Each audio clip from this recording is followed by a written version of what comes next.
de Accenture Industry. Gracias, Javier. Ven aquí a darnos este broche de oro, esta guinda del pastel, y con esto ya cerramos la jornada. Con esto paso las slides, ¿no? Sí, sí. Bueno, buenas tardes a todos. La verdad es que he tratado de prestar atención, al menos a las que he podido, a las charlas anteriores, y han salido muchos temas y fijaos que de una manera muy natural,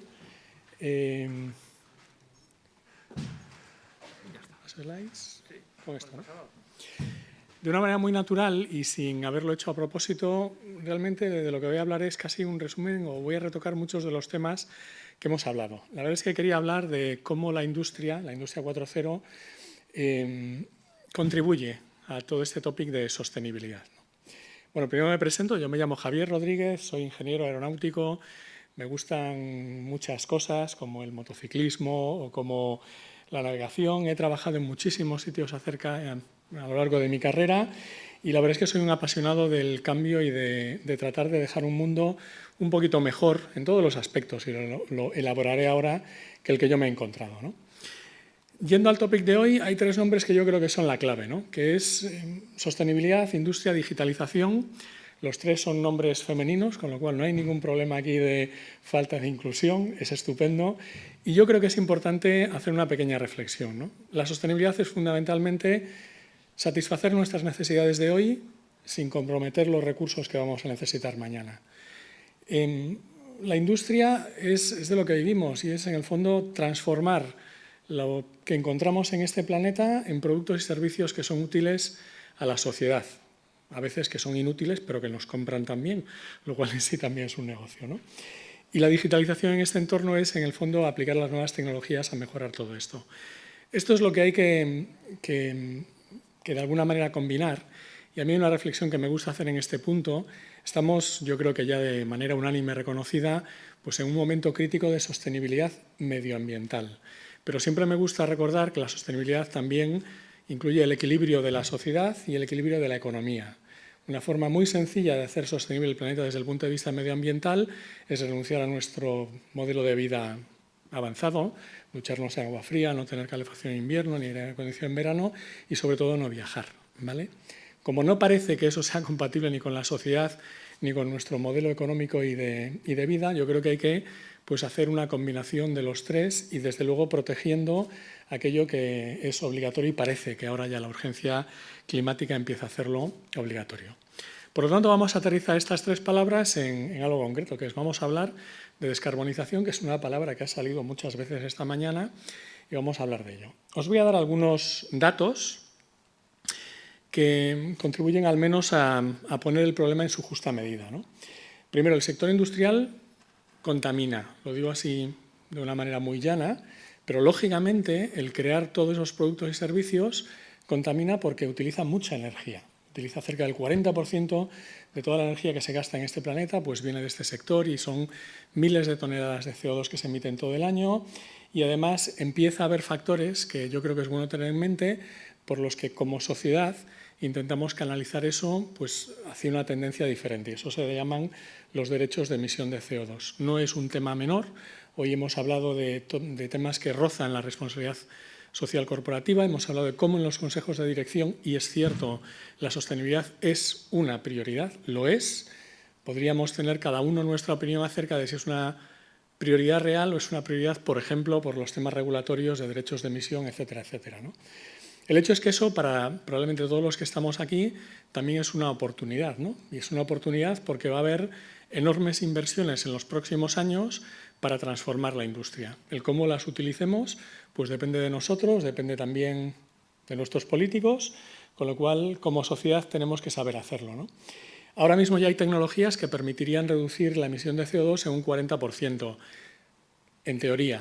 El problema es que para hacer eso se necesitarían unas inversiones, pues, y es otro de los puntos que yo creo que es bueno tener en mente, que simplemente no son abordables en un ejercicio, probablemente no son ni siquiera físicamente realizables en un ejercicio, y por lo tanto pues requieren un plan. Como siempre, es bueno saber a dónde vas, es mucho mejor saber cómo vas a llegar ahí, ¿no? Y un pequeño también inciso es: el mercado del hidrógeno en 10 años va a ser un mercado multibillonario. Yo no me atrevo a decir si el hidrógeno va a ser la energía que va a suplantar a todas las demás e incluso a las baterías como almacenamiento de energía, pero tiene posibilidades. Y está claro que ahora mismo es un topic que es enorme y que contribuye a todo esto.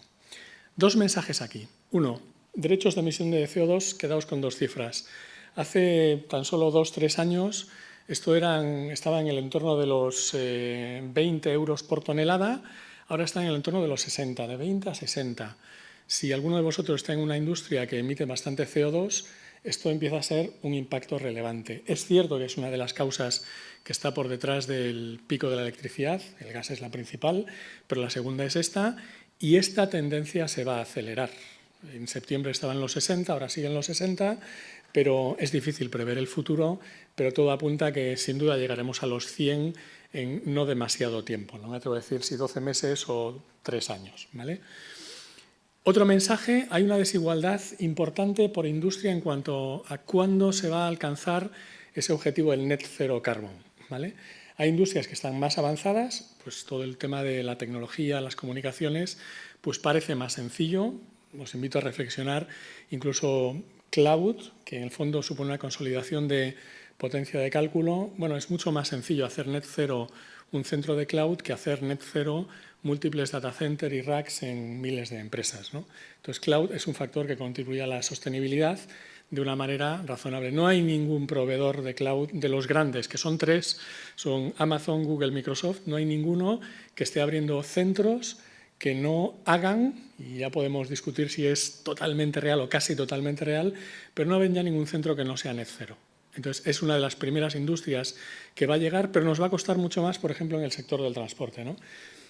Como os decía, yo soy ingeniero aeronáutico, ¿no? Y cuando mis amigos me preguntan, joder, ¿por qué no hacen los aviones eléctricos? Digo, bueno, pues porque coger un avión de estos de grandes, ¿no? De los de doble pasillo, y cruzar el Atlántico necesita unos 500 megavatios hora de potencia, ¿no?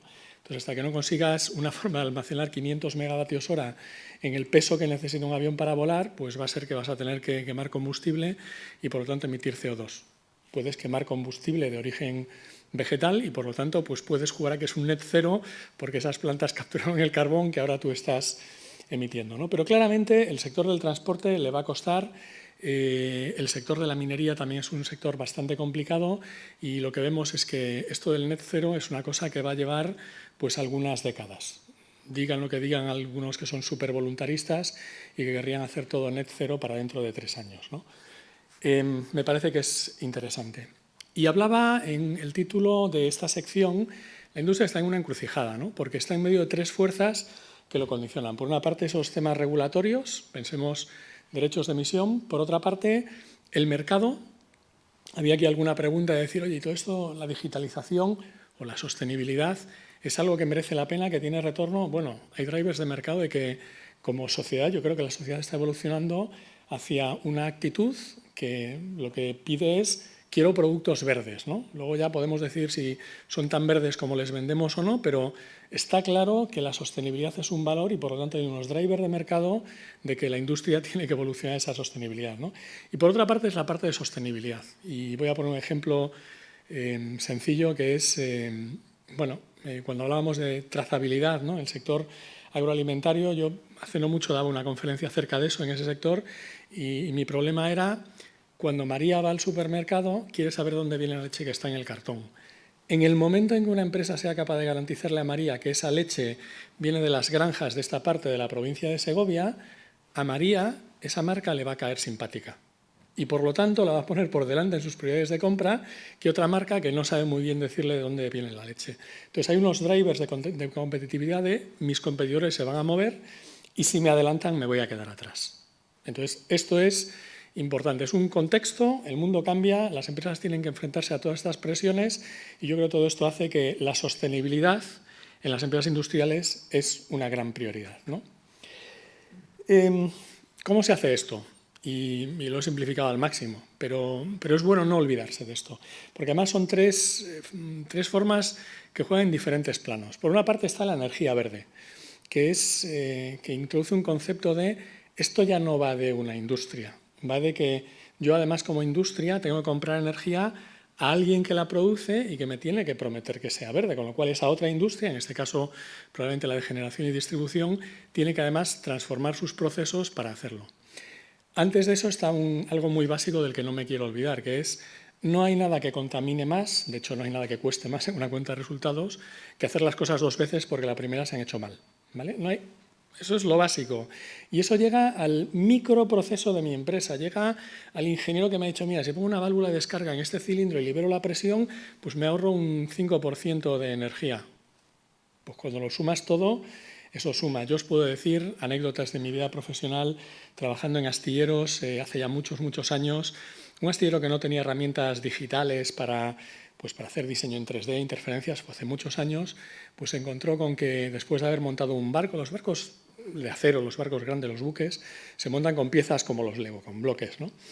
Y se encontraron con que una de las cubiertas, que tenía una puerta para acceder a otro espacio del barco, pues la puerta tenía justo delante el tubo de salida de humos que venía de la planta de abajo, que era un tubo de 1 metro de diámetro.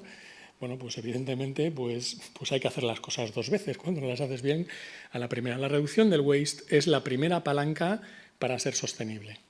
Y la última es cambio del proceso. Normalmente no se es más sostenible si no se cambia el proceso industrial. Y os voy a dar un ejemplo, ¿no? Industria siderúrgica, y luego hablaré de algún ejemplo más concreto acerca de esto, ¿no?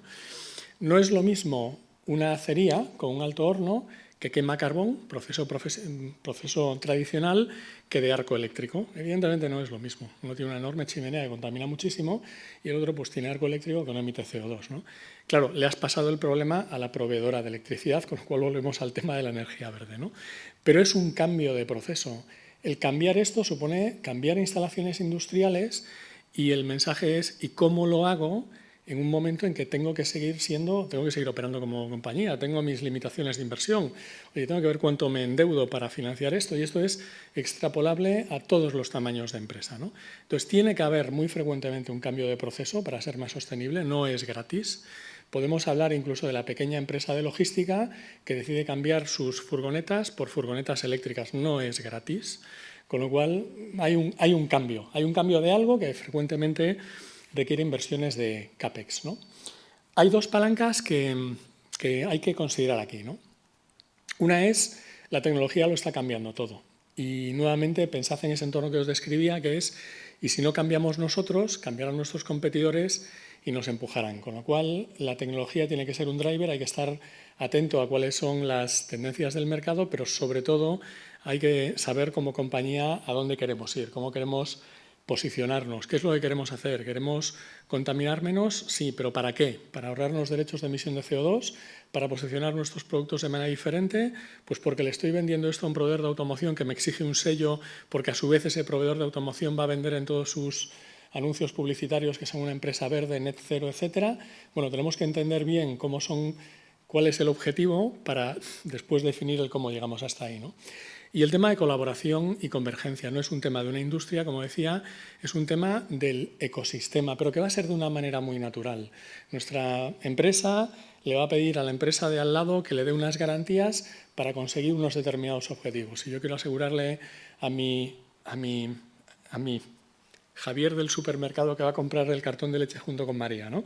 Que la leche tiene esta trazabilidad, efectivamente lo tengo que exigir a toda mi cadena productiva, ¿no? Para cumplir el tiempo voy a ir a explicar algunos casos, ¿no? Que yo creo que son un poco los que nos abren los ojos de ver cómo funcionan las cosas, ¿no? El primero es precisamente un reto que es la descarbonización de la producción de acero. Da igual si no habéis estado nunca en esas empresas, pero entrar en una acería puedes sacar fotos que luego le vendes a tus amigos como he estado en Chernóbil, ¿no? O sea, son cosas inmensas, con procesos y con instalaciones que a veces datan de hace 50 años y es difícil imaginar cómo una acería puede ser net cero. Pues puede serlo. Antes os lo he mencionado, con determinados procesos productivos, con fundamentalmente una generación de, pues al final de una generación de calor basada en energía eléctrica que luego se vincula, por cierto, con la producción de hidrógeno. Ahora mismo ya hay tendencias en el mercado de cómo algunas acerías van a convertirse en productores de hidrógeno a prácticamente escala de una utility, de una empresa de generación eléctrica. Bueno, el mundo está cambiando, empieza a ser pues, bastante diverso y empiezan a hacer cosas. ¿Pero esto cómo se puede hacer? Pues hay tres drivers, ¿no? Si una acería quiere convertirse en net zero y va a haber plantas en España, y si lo rebuscáis en prensa lo descubriréis, se ha publicado no hace mucho, España va a tener acerías net zero en 2025. Net zero acería 2025.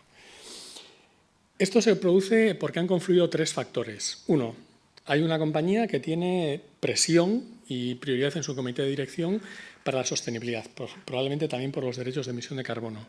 Dos, el punto de la financiación pues ha encontrado un viento de cola favorable que son fondos de la Unión Europea. La Unión Europea está interesada en ayudar a las compañías a que sean net cero. Por lo tanto, ha encontrado un viento de cola para, bueno, pues para alisar esa inversión inicial.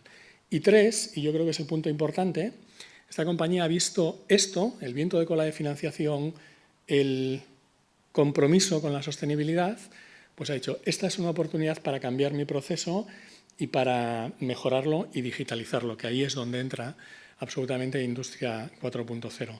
Esto supone rehacer instalaciones, pero estas instalaciones ya no se van a rehacer como hace 50 años. Se van a hacer instalaciones con su gemelo digital desde el principio, que no es un gemelo digital solo para la construcción, sino es para la operación de esas instalaciones con una capa de datos que lo que hace es que es realmente una instalación inteligente a la que se le irán añadiendo, va a ser flexible, capas de inteligencia artificial para que se empiece a acercar a un concepto que hoy en día todavía es ciencia ficción, que es la factoría que se gestiona a sí misma.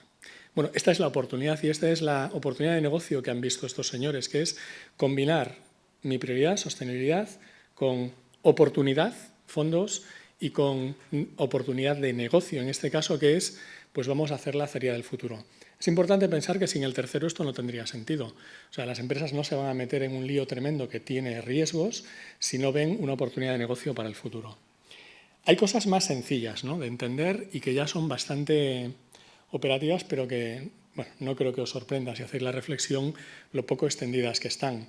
En este caso es un caso sencillo que es ¿por qué no dotamos de inteligencia artificial no ya solo de la sensórica y de la captura de datos, sino también de capas de data más inteligencia artificial, pues para la gestión de grandes consumos en instalaciones específicas, en este caso temas de ventilación en Metro de Madrid, ¿vale? Bueno, pues lo que empezamos a tener es un sistema que se autorregula a sí mismo y, hombre, no es que vayamos a salvar el planeta ahorrándonos 1.800 toneladas de CO2 al año, pero son 1.800 toneladas. Por algo se empieza, ¿no? Os podría contar proyectos similares, por ejemplo, en el sector retail. En grandes distribuidores están absolutamente pues, empeñados en hacer esto. Hay un concepto detrás, y me va a servir para anticipar el último mensaje, que es en todo este tema de la sostenibilidad, al final lo que hay por detrás para hacerla efectiva en los próximos años es una capa de datos y de inteligencia artificial. Eso es lo que realmente cambia en la industria. No estamos reinventando los procesos de fabricación del acero, ni estamos reinventando cómo se hacen los compresores de aire acondicionado o los ventiladores de ventilación de un túnel de metro, ¿no? Pero sí estamos reinventando el qué medimos, que la tecnología está ahí desde hace 25 años, sino además qué hacemos con esa información. Hay un concepto que en algunas industrias, sobre todo las de proceso continuo, está más avanzado, que son las salas de control en tiempo real. Nada nuevo, una sala de control en tiempo real es la sala de cualquier central nuclear de hace 50 años. Eso es una sala de control en tiempo real. Lo que proporciona la tecnología de hoy en día es que al dejar de ser analógica y ser digital, y al empezar a meter conceptos de data, que ya no son puramente industriales, pues empiezas a ver correlación entre variables que te permiten anticipar comportamientos. Y esto es un proceso evolutivo, no es que de repente venga un equipo de consultores, te lo implanta todo y lo tienes para los próximos 10 años. No, es un proceso que va por capas y el concepto es, oye, construye la capa de datos, ten la visibilidad de datos en tiempo real y a partir de ahí empezarás a ver oportunidades. Yo mismo tengo en mis equipos personas que son data scientists, pues hacen perfiles matemáticos, a los que frecuentemente les ponemos frente a datos industriales, no conocen el proceso industrial, pero son capaces de encontrar correlaciones de datos que se nos habían escapado. O sea, yo creo que estamos ya muy cerca, de hecho en algunos casos ya hemos llegado ahí, a casos en que la inteligencia artificial nos propone soluciones que no resultan evidentes para el ser humano, ¿no? Bueno, pues ese es el siguiente paso que tenemos que dar con esa visibilidad. Este tercer caso realmente tiene que ver con ello y estamos trabajando en algunas empresas de generación eléctrica. El tema de generación eléctrica es un tema bastante complicado, sobre todo porque es una de las pocas industrias en donde no hay stocks intermedios para cubrir tus ineficiencias. Entonces, plantea un problema particularmente difícil de gestión en tiempo real. Obviamente tienen búferes, que son básicamente la capacidad instalada que no tienes en producción, y de ahí vienen los picos de, ahora pongo las centrales de generación de gas, por lo tanto consumo gas, por lo tanto con un modelo de precios, pues reviento todo el sistema de precios, ¿no? Es un entorno particularmente complicado y si vamos a un entorno en donde las renovables van a tener cada vez más peso, pues el gestionar de manera inteligente el grid y tener un smart grid es realmente muy importante. Es más, pensad en algo que vendrá, que es la generación distribuida, que tiene una característica horrible, que es generación en baja tensión. Todo eso añade un challenge adicional a toda esta industria que solo se va a poder solucionar con un tema de digitalización y de toma de decisiones en tiempo real por inteligencia artificial, porque no va a haber personas, y no tiene sentido que haya una persona mirando cómo varían los datos en una pantalla para darle un botón. Además, tampoco sería eficiente. Hay entornos en donde el construir esa capa de datos y pasar, oye, de la captura de datos, de la sensórica, de los SCADAs, de los sistemas a tiempo real, de la capa de datos y la inteligencia artificial. Eso es el futuro. Y nuevamente con este discurso, y con esto he acabado, lo que creo que tenemos que tener todos en cuenta es, parece muy de Star Trek o de la Guerra de las Galaxias, pero esto nos lo va a parecer hasta que nuestro competidor lo haga y de repente le miraremos y diremos, ¿y cómo me ha adelantado por la derecha? Esto no es opcional. Lo que podemos decir es el ritmo, pero las empresas que se queden atrás, me atrevería a decir, los países que se queden atrás, pues van a acumular décadas de retraso y probablemente van a tener un futuro menos brillante que los que se esfuercen un poco más. Y con esto, pues yo creo que hemos llegado a la hora de la comida.